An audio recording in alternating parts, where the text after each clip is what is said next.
prepare for trouble and make it double.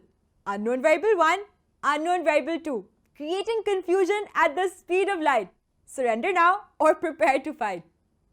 These two variables A and B have united to create a new kind of problem in ratios. Luckily, you don't need to surrender or fight.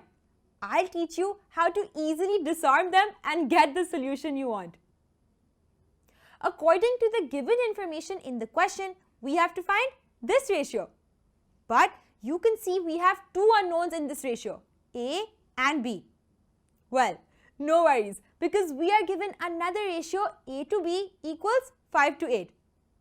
Using this first, we can find the required ratio easily. To begin, we simply write this given ratio as a fraction. And you can leave it be for a while because that's all we had to do with this one.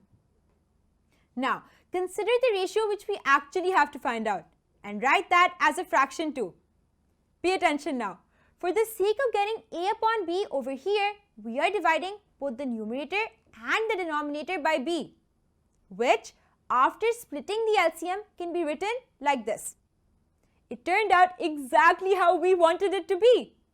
The expression we obtained is now in the form of A upon B, while the value of A upon B was already found to be 5 upon 8 from the given information.